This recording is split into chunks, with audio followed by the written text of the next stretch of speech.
I think you're gonna be really baffled tonight by this video, ladies and gentlemen, and before you get baffled, it is highly advised that you hide your kids, hide your wives, ladies and gentlemen, and like this video, subscribe if you're brand new. Recently, you guys have been absolutely killing it, and this is part number 2. We've done part number 1 yesterday, where we got people that are claiming that they have seen and met with alien beings. Oh shit! Yeah, and it does sound very believable. Part 1 was really good, so this is part 2. Roll it. Claude Maurice Marcel Vorilhon. Next up, we've got a man named Claude Maurice Marcel Vorilhon, better known as Riel, whose life is literally unexplainable. I don't know what to call it. Riel is a French journalist who founded and leads the Raelian movement, an international UFO religion. Riel's life took a massive turn in 1973 when he claimed that he had an encounter with extraterrestrial beings. He referred to them as Elohims, and according to Riel, on the 7th of October 1975, he was contacted by one of the Elohim, who took him to another planet to meet Buddha, Moses, Jesus, and Muhammad. He found out that Elohims were the ones who created the Earth and life about 25,000 years ago with DNA manipulation, and according to him, that's what mentioned prophets also believe. I don't know what this guy is on, but I like it. Number 10.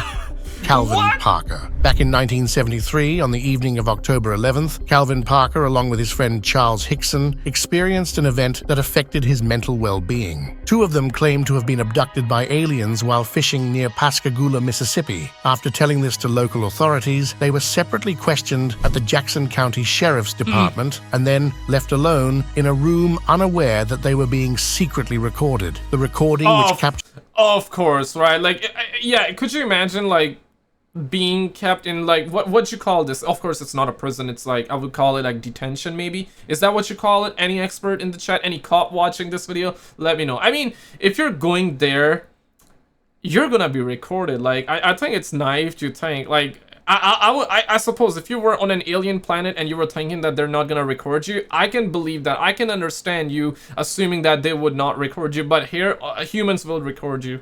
Humans here in the police station would record you. Come on, man. Them discussing the experience and expressing their secretly recorded. The recording, which captured them discussing the experience and expressing their fear, later played a crucial role in convincing the authorities and others that their story might be true. The case drew the attention of notable UFO researchers and investigators who arrived in Pascagoula to interview and hypnotize these men. Even with polygraph tests, voice stress tests, and multiple hypnosis sessions, many people remained skeptical of their story. Yeah. On top of... And you know what's crazy here is that in part 1 we covered the story. I know this is gonna sound like really not normal, and yes, it's not a normal story by any means, absolutely, but I want to actually talk about this first because there are reports of it as well. We have gotten official reports where they are saying that some of the alien beings have impregnated women here on Earth. Oh shit! Make of that what you will. You believe that, you don't believe that, hey, that's up to you, right? Like, I'm not telling you to believe it, but these are like the official reports. And in part 1 we covered like a witness as well. She claimed that she was apparently she done Easter eggs with an alien being. And yeah, moral of the story is that they're getting more action. The aliens are getting more action than you watching this video. Yeah, truly insane. I was baffled too, absolutely. Of all that, the incident had a significant impact on Parker's life. He ended up losing a job and facing constant media attention, which led him to change his name to avoid recognition. Is it possible that these two got bored fishing because they couldn't catch anything, so they made a detailed plan on how to mess with people? You tell me. Number 11. Billy Meier. Edward Albert Meier, better known as Billy Meier, is the founder of a UFO religion called the Free Community of Interests for the Border and Spiritual Sciences and Ufological Studies. But the question is, how did... What do you mean by UFO religion, though? Like, what? He get the idea to found this UFO religion? Well, Meier claims that he's in regular contact with extraterrestrial beings he calls the Plajaran. His first contact with aliens happened in 1942, at the age of 5, when he met an elderly Plajaran man named Svath. After Svath's death in 1953, Meier said he began communicating with an extraterrestrial woman called Asket, but unfortunately to him, all contact ceased in 1964. Oh, no, she ghosted him. No. Yeah, it's like, wow, poor guy, bro, poor guy. Y'all ladies be always ghosting. I thought like at least the alien ladies would be like, you know, far superior than Earth ladies. No offense to any ladies watching this video. I get it. Sometimes you wanna ghost a dude. I get it, okay? But like, I also really did think that this problem would not occur on a different planet, or you know, like a different species would be like way past it. Advanced, they call them advanced. They're light years ahead. I thought they would be light years ahead in this field as well, but thank not, guys. They also, yeah, they would ghost. Yeah, she ghosted him. Resumed once Sad. again on January 28th, 1975, when he met Semyasi, the granddaughter of Svath. Shortly after, he met another alien called Ptah, as well as other extraterrestrials who later on joined the dialogue as well. Maya has been widely characterized as a fraud by skeptics and ufologists who suggest that he used models to hoax photos claimed to show alien spacecraft. Maya's prophecies repeatedly blame Jews, whom he refers to as gypsies, for future atrocities. I like how some people have made love to aliens, while others created a whole family tree. This is just genius, and a bit scary too. Number 12. Okay, so far part 2 is not turning out the way I thought it would. Part 1 was like, yeah, a lot more grounded in reality, but we still have a movie up ahead, so wait for it. Gil Perez. Now let's go back to 1593 to Southeast Asia, Philippines to be more precise, where a man named Gil Perez, who was a Spanish soldier, suddenly found himself in Mexico City, thousands of kilometers away, without any explanation of how he got there. The story begins on October 24th, 1593, when Perez was guarding a government building of a governor who was killed the night before in Manila, capital of the Philippines. Perez began to feel dizzy and exhausted. He leaned against the wall and rested for a moment with his eyes closed. But when he opened his eyes a few seconds later, he was safe to say shocked upon finding he's in Mexico City, thousands of kilometers across the ocean. Some guards found him in the wrong uniform and began to question who he was. The news of the assassination of the governor of the Philippines was still unknown to the people in Mexico City. Perez tried explaining what just happened, but he ended up behind the bars for being a deserter and with charges of being a servant of the devil. Months later, news of the governor's death came to Mexico on a galleon from the Philippines. One of the passengers recognized the imprisoned soldier and said that he had seen him in the Philippines a day after the death of the governor. He was eventually released from jail by the authorities and allowed to go back home. To this day, over 400 years later, no one knows what happened to Gil Perez or how he got from the Philippines to Mexico in a blink of an eye. So once again, honestly, like, yeah, like this is more like a time traveling kind of situation or teleporting story related, right? We have had and we have heard like a lot of stories similar to that have been, I know it doesn't sound realistic at all, but when you listen to the stories and the details, it does, and then it ends up sounding a lot more realistic. It's like, it's unrealistic, absolutely, but like when you listen to the story and the details, you're like, okay, oh shit, like what if it really happened? I guess it's good for somebody that loves stories, but like we've had a lot of stories like that. What are your thoughts on it? Because I'm just listening to this, I got reminded of like multiple other stories that I also heard of, you know, time traveling. Like I heard like this story from Mr. Ballin as well. If we talk about it, we're gonna be here for like a solid day, so. Again, we can just guess aliens messed with Perez because they were bored. Number 13.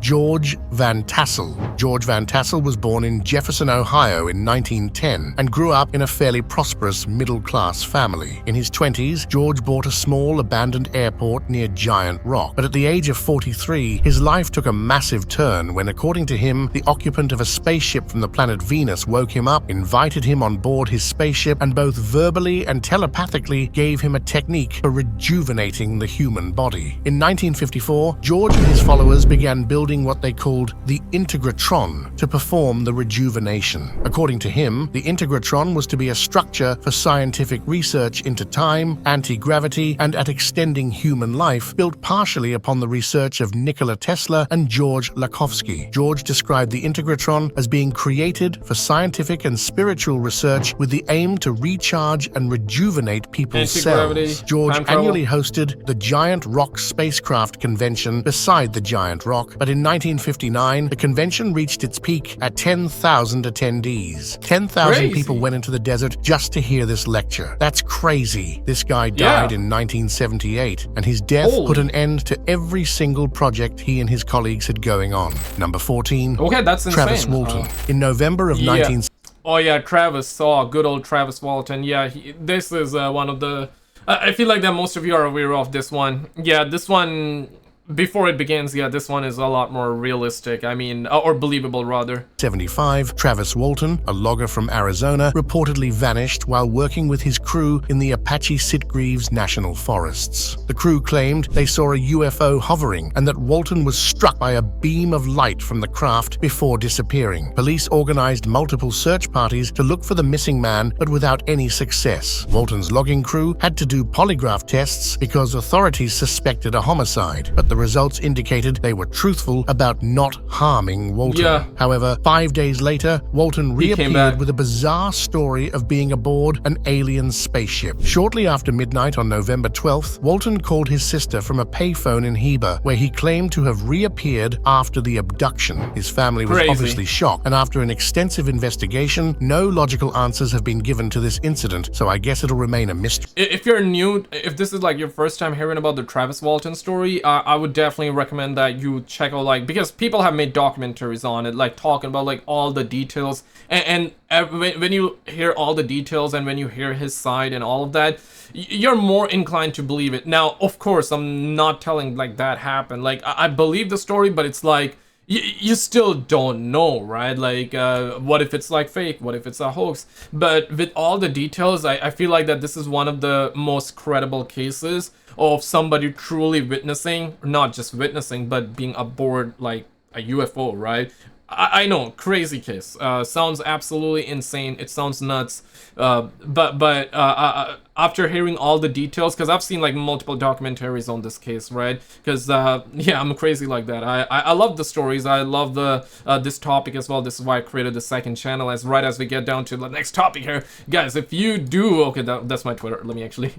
If you do use Twitter, if you do use Instagram as well, it's just this is just a way of secondary communication in case something happens to this channel. Link should be in the top pinned comment below. I would definitely love to have you there, where you can catch all my YouTube channels, the secret link as well, Instagram, Twitter, Twitch, all that. Alright, let's get back to the content now, boo boo. Alright, let's get forever. Number 15. Ernest Norman. Ernest Leland Norman was born on November 11th, 1904 in Utah. At the age of 7, Norman constructed his first microscope using parts from his telescope and was very good at math as a teenager. His parents knew he's the smartest one of all 8 of their children. At the age of 24, Norman began to experiment with clairvoyance, which is the ability to gain the information that's almost impossible to gain, and fortune-telling, with palmistry being his first focus. In February of 1954, Norman met his future wife at a spiritualist convention in Los Angeles. Oh, don't tell me that she was an alien, though. Don't tell me that she was an alien. I mean, the reason I'm assuming that because of the poster here, but... claim that at this convention, his future wife at a spiritualist convention in Los Angeles. They claim that at this convention, a Norman noticed 3 white bearded men following him with massive books. Norman and his wife claimed these were the spirits of Elisha, Ezra, and Enoch, carrying the books that Ernest was going to write in his current lifetime. Sometime after writing these books, Norman claimed that the people of planet Earth were being guided and watched over by a large fraternal brotherhood called Unarius, which was formerly known as Shambhala or the White Brotherhood, and that any human being could make contact with these higher beings because everyone is capable of using psychic abilities. Norman also founded a non-profit corporation called Unarius, in which he and his wife, along with their students, claim and believe that Norman was on Earth in ancient Jerusalem as Jesus, and his students had been his followers and enemies, reincarnated once more to heal themselves of the karma they accumulated in that lifetime. On December 6th of 1971, Norman died once again in his life due to pneumonia. I guess he was taking too much of it. Number 16. Oh man, you really gonna do him like that, bro? Nah, I don't believe that story at all. In the beginning, I was like, okay, so he says bearded guys. So I was like, hey, beard guy? Like, I got a beard too here, dog. Like, and I know, like, bunch of you dudes watching this video, you also got a beard, right? maybe after this video where you're gonna think about like shaving your beard or something like I'm joking. But like yeah, you need to be more specific. But after he said what he said, nah, I don't believe this one though. Alright, let's get to the next one. Geor Damsky, born on the 17th of April 1891, was a Polish-American author who became widely known in ufology circles after he displayed numerous photographs in the 1940s and 1950s that he said were of alien spacecraft. Not only that, but he also claimed that he met with friendly Nordic alien space brothers and claimed to have taken flights with them to the moon and other planets. Adamski was the first and most famous of several so-called UFO contactees who came to prominence during the 1950s. He even called himself a saucer researcher. It all began on October 9th, 1946, when during a meteor shower, Adamski and some friends claimed that while they were at the Palomar Gardens campground, they witnessed a large cigar-shaped mothership. And early next year, Adamski took a photograph of what he claimed was the 1946 cigar-shaped mothership crossing. Do we have a picture though? I need the picture! I need the picture! As a brown man, I demand the picture. Can a brother perhaps get a picture of it? In front of the moon over Palomar Gardens. In the summer of the same year, following the first widely publicized UFO sightings in the US, Adamski claimed he had seen 184 UFOs pass over Palomar Gardens one evening. How could you even count 184 UFOs? Yeah. But the craziest thing happened 5 years later, in 1952, when Adamski and several friends were in the Colorado desert near the town of Desert Center, California, when they allegedly saw a large submarine-shaped object hovering in the sky. Believing that the ship was looking for him, Adamski left his friends and headed away from the main road. Shortly afterwards, according to Adamski's statements, a scout ship made of a type of translucent metal landed close to him, and its pilot, a Venusian called Orthon, walked out and looked for Adamski. He even went on and said that his friends also saw the Venusian ship, and several of them later stated they could see Adamski meeting someone in the desert, although from a considerable distance. Adamski described Orthon as a he met his Tinder date in the desert, or? medium-height humanoid with long blonde distance. Adamski described Orthon as a medium-height humanoid with long blonde hair and tanned skin, wearing reddish-brown shoes. He also stated that Orthon communicated with him via telepathy and through hand signals. During the conversation, Orthon purportedly warned of the dangers of nuclear war, and the two of them continued to maintain their relationship. Orthon allegedly visited Adamski often and so on. So yeah, he really took her as like okay, Shima Tinder date for real now, for life, for good. Okay, makes sense. How is it possible that people lived in the metaverse 7 decades ago? Number 17. Yeah. Tutanka Moons dagger. Can you believe that even Tutanka Moon had something to do with aliens? Tutanka Moon had this dagger that's better known as Tutanka Moons. Okay, Tutanka Moons. Okay. My bad if I butchered it. Tutanka Moon's meteoric iron dagger, and what's special about it is that its blade isn't made from a metal found on Earth, but from a metal that comes from none less but a meteorite. So what does this have to do with aliens? A meteorite fell on Earth, and they made a dagger for Tutanka Moon out of that metal? Well, it's not really like that. You see... Okay, so how much is it worth, though? I'm assuming... Can a brother perhaps get, like, you know, a little, just small meteor just outside my house, and so I can take it and perhaps like sell it for like millions and millions of dollars? Can a brother perhaps get that? Is there like such a thing, you know? Like, can a brother perhaps? At the time of King Tutankhamun's mummification, iron smelting and manufacture were rare to the point at which iron was more precious than gold. And another point is that... Can a brother perhaps get like a little bit like of gold shower here or there, right? You know, you feel what I'm saying? Like the video if you feel what I'm saying right now, though. Like the video if you feel... You know Tutankhamun's mummification happened in the 14th century before Christ, and no Egyptian archaeological evidence of iron smelting existed until the 6th century BC. So yeah, there's only one possibility, and you know what it is? Number 18, Dorothy Martin. The Seekers, also called the... So are you saying that the aliens made the pyramids? Is that what you're saying? Is that what you're saying? Yeah, who made the pyramids though? We still don't know to this day, right? We only assume that it was aliens, or it was humans, it was us, or it was not us. We only assume, right? Some people believe that they actually...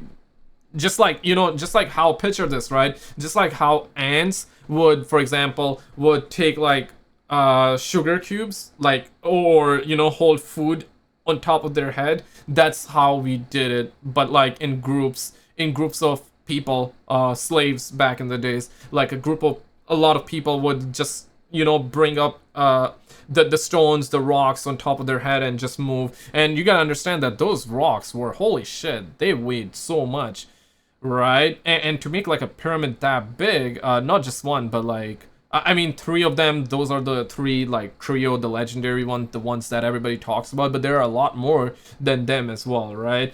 So yeah, still to this day, we cannot solve that mystery. The Brotherhood of the Seven Rays were a group of rapturists, or a UFO religion, led by Dorothy Martin, who believed a UFO would save them from a catastrophe on December 21st, 1954. Martin told her followers that the United States was going to be destroyed by a massive earthquake and huge tidal wave on December 21st, 1954. Oh yeah, the end of the world situation, that's like, every year, like, the world is gonna end on that day, this day, that day, this day, that day, this day, that day, right? Like we have been hearing. I guess the biggest one was 2012. Mayans calendar, is that how you say? I believe it was linked with that. Of course, didn't come true, but the movie 2012 is very, very good, actually. I love that movie. I watched it like several times. Yeah, if you have not seen that movie, I definitely recommend that. 2012 movie is a good one, but we're always gonna have that. The world is ending. The Martians are here. Lock yourselves in the basement. We're always gonna have that. I guess every now and then, but according to telepathic messages that she wave on December 21st, 1954, according to telepathic messages that she claimed to have received from aliens. She called the aliens the Guardians and said they came from a planet called Clarion. Believers would be saved from the destruction by flying saucers that would take them to Clarion. Martin told her followers to wait for the UFO that December 21st, but when the UFO didn't come, some of them left the group while most of them thought the UFO would appear on Christmas. So at 6 o'clock on Christmas Eve, a small group of people gathered on the street outside Dorothy Martin's home in Oak Park, Illinois, singing Christmas carols and waiting to depart the earth. More than 200 people had come to watch them and laugh at them. Oh, poor guys, man. Yeah, I think the aliens, the UFOs really ghosted them. They dip out. They dip. They were like, not gonna come today. Better luck next time. Schedule another appointment for next year. We're gonna come next year. Maybe that's what they did. Yeah. I mean, it's kind of sad. I mean, I guess the aliens are just like us, right? They say one thing, but they lie. They say one thing, do another. They ghost in the past situation, right? Like a brother caught feelings for an alien chick, but that chick ghosted him. So yeah, they're just like us. They're just like us. UFO obviously never arrived, and Dorothy Martin was laughed at by thousands of people around the world. Number 19. Poor guy. Simon Parks. Next up, we've got a man named Simon Parks, who claimed to have numerous encounters with aliens throughout his life. From his childhood to adulthood, Simon stated that he had been abducted and taken aboard spacecraft by extraterrestrial beings. Not only that, but he also claims that these beings shaped his beliefs and led him to share his story with the public. He was allegedly 6 months old when he had his first encounter with aliens. That's not it. He also believes that his biological mother is actually a 9 feet tall alien with 8 fingers. Oh shit! That his biological mother is actually a 9 feet tall. Okay, I gotta put the camera right there. Damn. How many? Okay, 9 feet tall. Okay, but how many fingers? Alien with 8 fingers. This is. Oh no.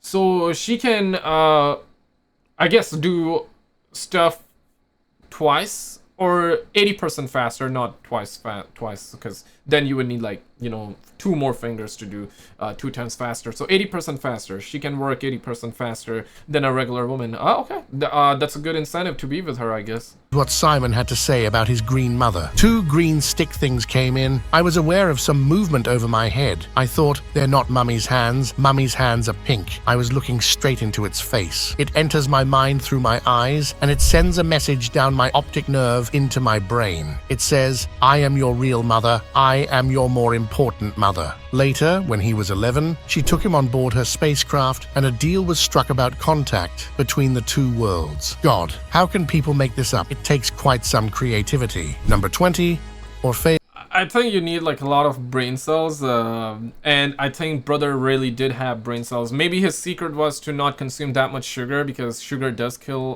brain cells, right? So maybe he took that concept literally. He's like, okay, I'm gonna use my brain cells for something like that.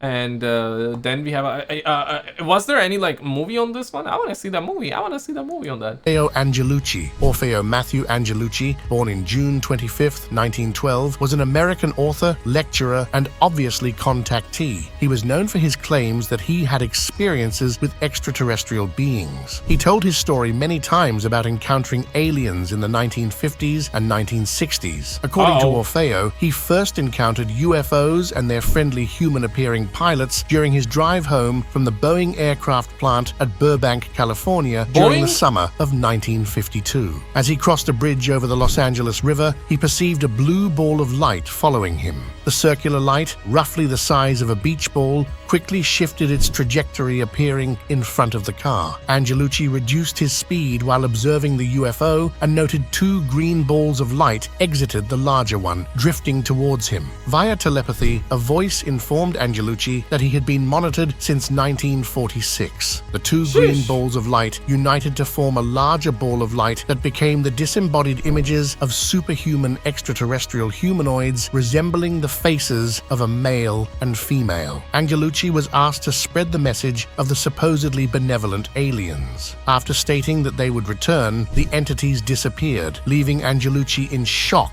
as he continued his journey home.